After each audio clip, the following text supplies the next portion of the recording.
Hello everyone, my name is Joshua and this is the 178th video on my video journal series. Today's date is Wednesday the 5th of August 2026. How's everyone been? I've been pretty good, thank you. And today I decided to clean up my closet because, there's a bunch of moths and bugs and insects in there. And I decided to take all the clothes out and rearrange them in a specific order, which I like. And then I decided to take some clothes from my closet and put them into my wardrobe, and some clothes from my wardrobe into the closet. And I like to put these sort of like body or laundry bags on all my clothes so that the moths don't get to them. Because I've had a pretty bad history of my clothes being eaten up by moths. And apart from that, I pretty much just stayed at home all day, went out for a walk, did some uni work, the usual. It was a nice day compared to yesterday. Yesterday was pretty busy. I mean, it was pretty good yesterday, but, just non-stop work. So today was more of a day off. But something that's been on my mind these last couple of days is really creative design. What do I mean by that? Because it's such a broad term. Well, I mean, whenever you produce a creative work, it could be taking a photo, shooting a video, creating a sculpture, or whatever. There's always like some sort of design elements that goes into that creative work. For example, right, I take a lot of photos, right? I'm into photography. There's all these like techniques and sort of like rules when it comes to photography. For example, rule of thirds, framing, lighting, magnification. That's not really a proper one, but you know what I mean, right? Like how far you sort of zoom in. You can have shallow depth, or like a wide sort of depth. I forgot the exact terms, but I have a subject this semester at uni where they're basically teaching us about all those techniques and rules and elements of, I guess, photography and videography. And obviously, I've heard of these techniques before, but just being reminded of them again, it's just like, oh man, there's a lot that goes into making a single creative work. I'm just going to focus on, I guess, photography and videography because those are the ones I primarily do, but it can really be any sort of creative work. But the techniques I'm going to list and things I'm going to talk about are going to be those two. Pretty much all these techniques, right? And obviously, these techniques, right? Stuff like framing, lighting, rule of thirds, and all that, um, go hand in hand. And in fact, it's by sort of utilizing those techniques and rules to your advantage where you can make some really impressive photos and, shots and all that. But whenever I take photos or video, I don't really like pay attention to those things because I'm more of an amateur, right? I'm more of an on the grounds person. I don't like, setting up a tripod and, trying to fidget around with the camera settings for like 5 minutes just to get like a good shot. I'm more of an on the grounds person. That is, you basically just shoot videos or photos or whatever comes at you. You don't really have time to prepare for what you're going to capture, your creative work. You just basically do it on the spot. And that's what I like.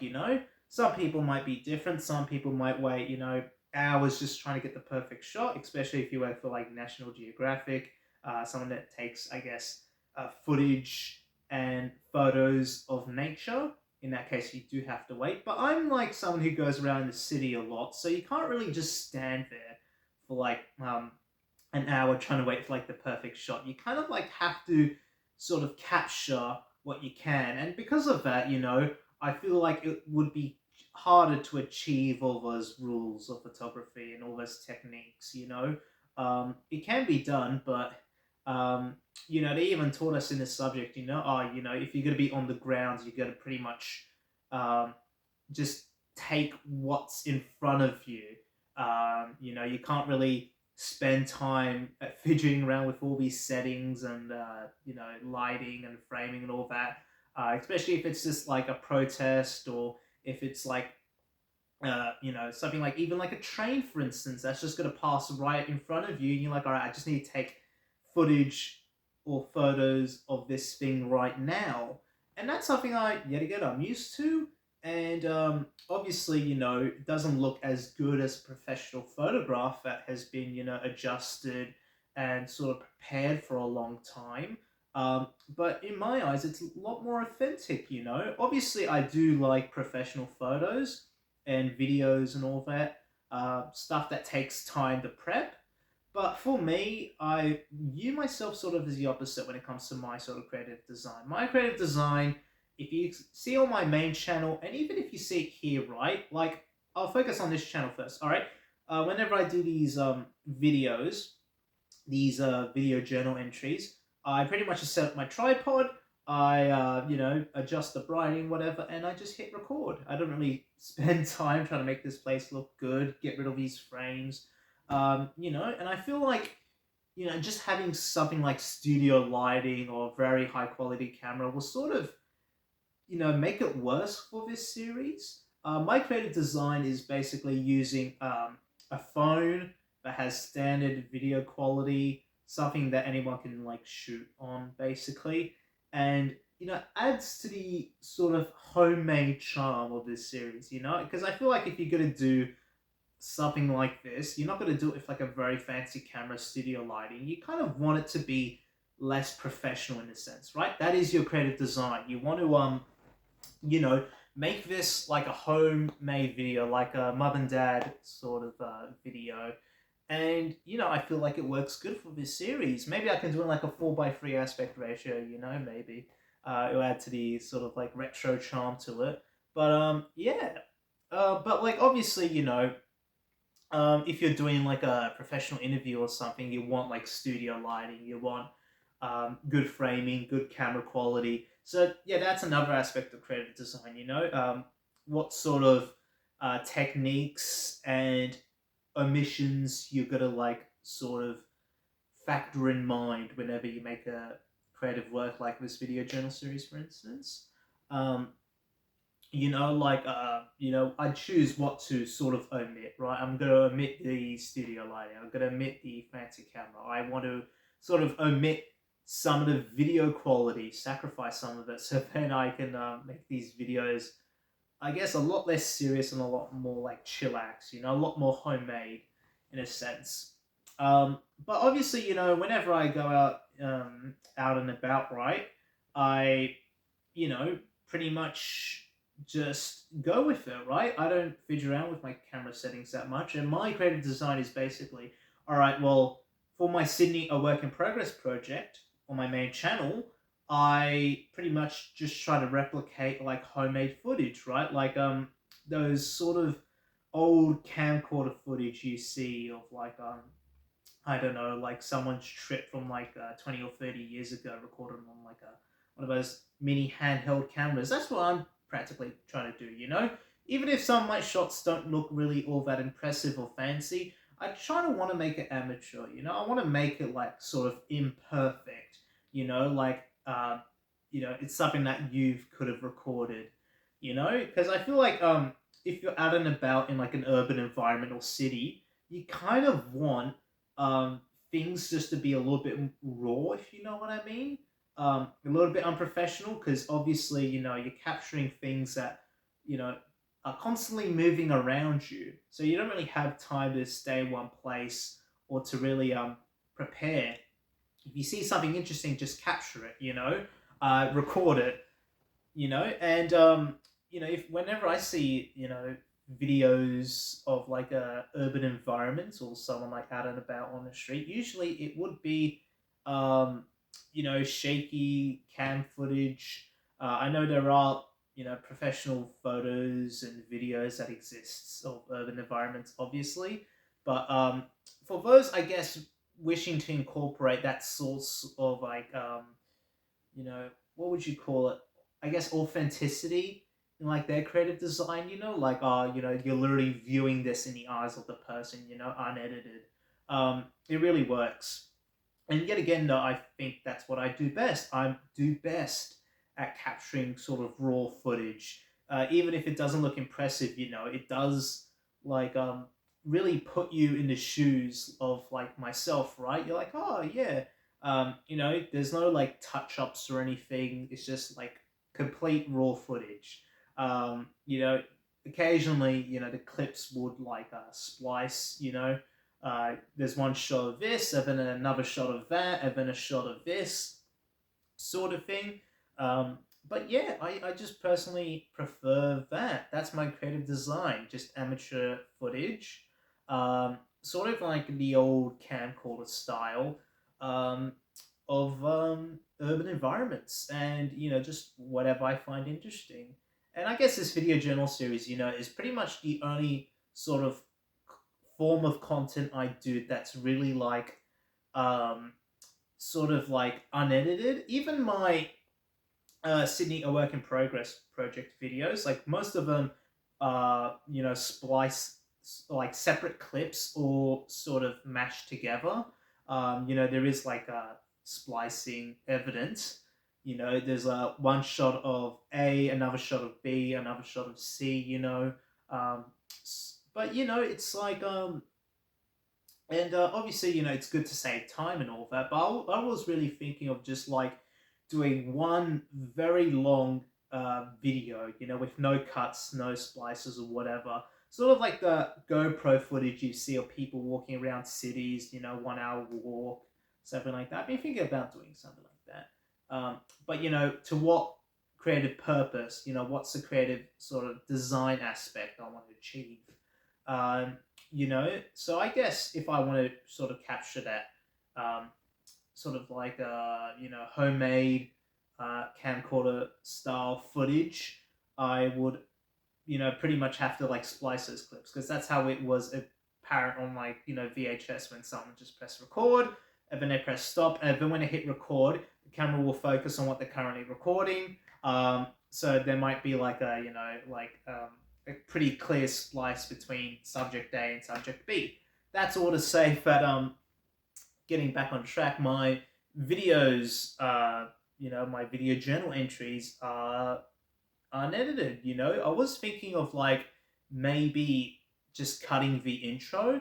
That's why on my first entry, there's like a pretty like long gap um, before I like say anything, because I thought of like cutting that sort of like beginning bit. So originally there was no me coming onto this couch. It would just automatically begin with me talking. But then I realized, you know what? It would take time to, I guess, edit that. Even if it's just like a quick edit, I just want to upload these videos straight onto YouTube. And I guess that adds to the, creative design. It, just complete rawness. Um, old days of YouTube, someone hits record and then they just automatically start. Or, the camera starts rolling, so you better get on this couch and start talking. And I kind of like doing sort of like, unedited videos like these. Something I want to do more, but yet again, no, what's the creative purpose? What's creative design? It suits this project, but maybe for other ideas I have, it'll be more appropriate to implement some basic editing features. But anyway, I guess like another thing is that the reason why I like rawness as like my creative design approach is that I feel like you know I'm not really much of a professional. I can't really do like professional editing and touch ups and all that. And I feel like it looks good. Don't get me wrong. Professional videos and photos look very very good, and they're like magazine worthy. But with my sort of thing, I like to just take amateur and imperfect footage. Footage where you can spot a lot of errors. Not really good lighting or whatnot, but it's just raw, and I feel like it just adds to the sort of homemade charm. It adds to the sort of like nostalgia, like, oh, this is like a video you would have recorded like 20 years ago, sort of thing. So yeah, that's just my approach to things. It's like how people nowadays shoot on like VHS and old formats. It's just not because it's the best technology. By far, it isn't. Like there's um, far better technology out there than what they're using, but it adds to their creative design purpose, like using old film cameras, for instance. I mean, they're pretty good, actually, somewhat better than today's cameras, but you know what I mean, right? Um, I've seen a lot of people now, here's another thing I forgot to mention. I've seen a lot of people now use like very old digital cameras, like the sort of ones you see in like used to see in like the 2000s. And obviously, they're not as good as today's digital cameras, like something like my Canon R50, for instance. But yet again, though, it's people wanting to sort of recreate that aesthetic that was apparent like 20 years ago in like old digital cameras, if you know what I mean, like the crunchiness, the lighting, and all that. It's just it adds to the sort of thing that they want to achieve, trying to achieve that nostalgia. So yeah, that's an example. Like one of those Instax mini cameras, the mini Polaroid cameras. I mean, by far, there's stuff better than that, but it all adds, or it just all sort of contributes to what that person has in mind for their creative design. Like if they want to recreate a warm, fuzzy memory from their minds, or like a nostalgia piece, for instance. It's like you know, I guess recording something onto VHS. If you have a creative design, like, oh, I want to make this like a retro style movie, or try to recreate a nostalgic memory, you'll use, I guess, VHS or some imperfect video format. Because it adds to that sort of authenticity you're trying to reach, if that makes sense. Um, and that's sort of say that I guess creative design is a very important thing, and I feel like as soon as you find what your creative purpose is, for a project, it could be any piece, it could even be just a single photograph.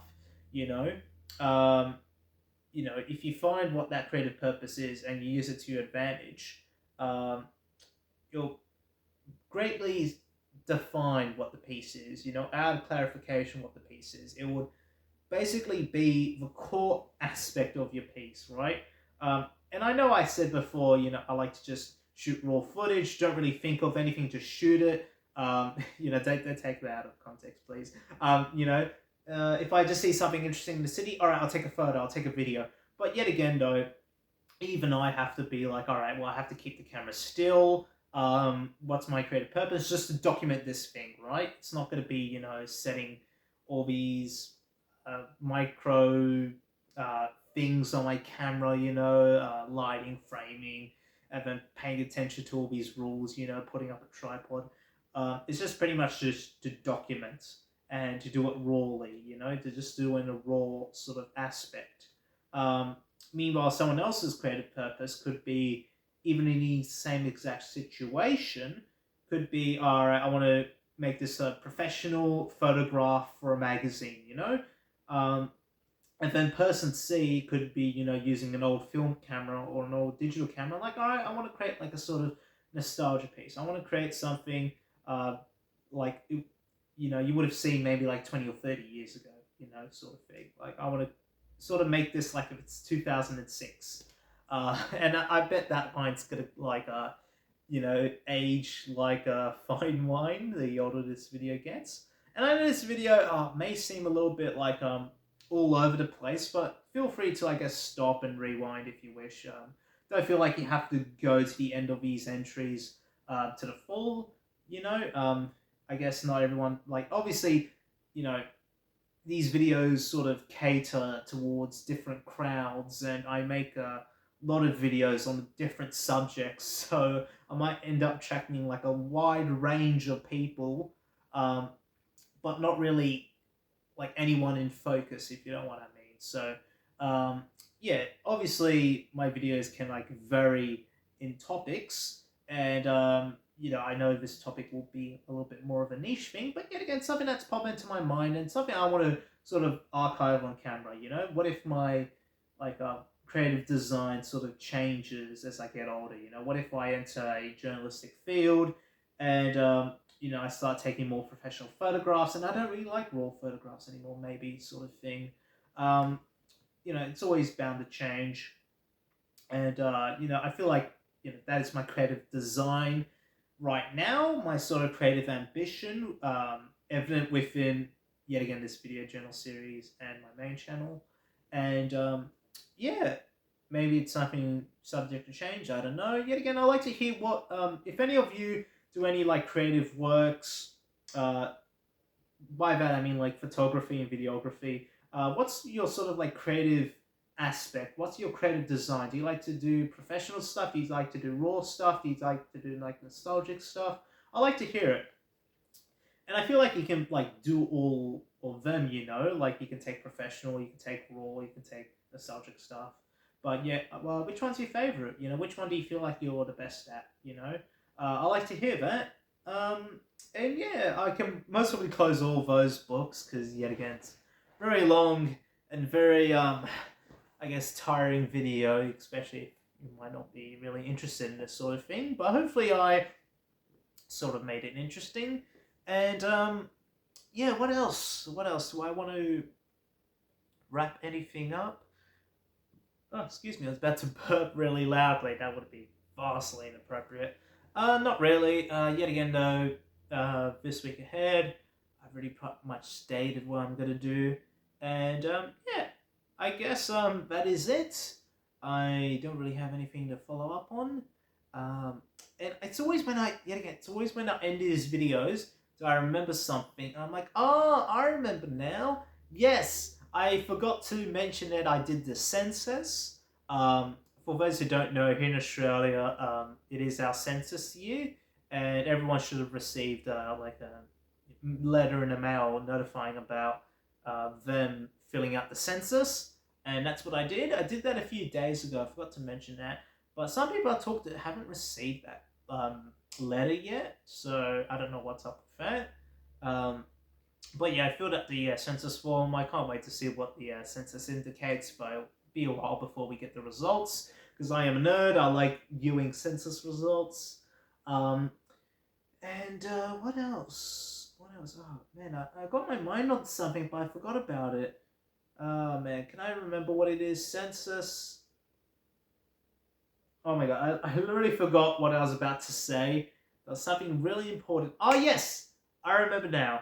Um, a friend reminded me 2 days ago that Ray Bradbury's "There Will Come Soft" or "There Will Be Soft Rain." Sorry, it's a um, sort of short story written by the American author Ray Bradbury that he wrote back in like the 50s, I believe.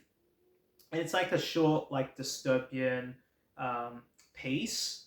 There will be or there will come soft rains. You may have heard of it. I actually studied that piece in like I think it was year 10 English, but that is actually set on August 4th, 2026. And I know as of recording this, it is August 5th, but maybe if you're watching this in the US when it drops this video, you will still be able to read that Bradbury piece um, on the day where that fictional story is set. And I know at the spoiler alert, at the end of the short story, it also mentions August 5th because technically it ends on August 5th. So I guess you can also like still read that short story. But yeah, if you haven't read it, I guess today would be, I guess depending on where you live in the world, uh, the day where you can read Ray Bradbury's "There Will Be or There Will Come Soft Rains." That little short story he wrote, and it's a very good short story. You should read it. I found it very interesting when I first read it, and obviously I did read it yesterday. It's kind of like reading 1984 in the year 1984 sort of thing.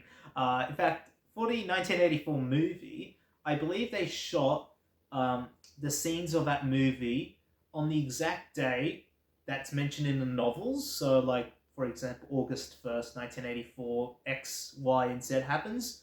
In the film, they do X, Y, and Z in real time, August 1st, 1984. That's just an example, but I know they did that for the 84 movie. And yeah, I just found that interesting. A friend reminded me about 2 days ago, so I was like, all right, August 5th, I need to read it because it's interesting, right? It's interesting to read a like 70-year-old short story and it mentions August 5th, 2026, and you're like, the wait, sorry, August. Oh man, did I say August 4th or August 5th? I actually am confusing myself. And I'm going to end this video here before I confuse myself even more. Um, because yeah, I believe today is August 5th. I even forgot today's date because I'm mentioning all these dates, and I think the Ray Bradbury story is set on August 4th, right? August 5th. This is 100 and... Alright, I'm going to end it here before I contradict myself. I'm so sorry. When I mention multiple dates, I get confused. And yeah, this will be the end of today's video. Ray Bradbury's story. Very good story. And yeah, I'll catch you all next time, and I'll see you all tomorrow. Bye, see you, take care. Hopefully I don't lose my mind, and I can remember today's date. Have a great day. Thank you.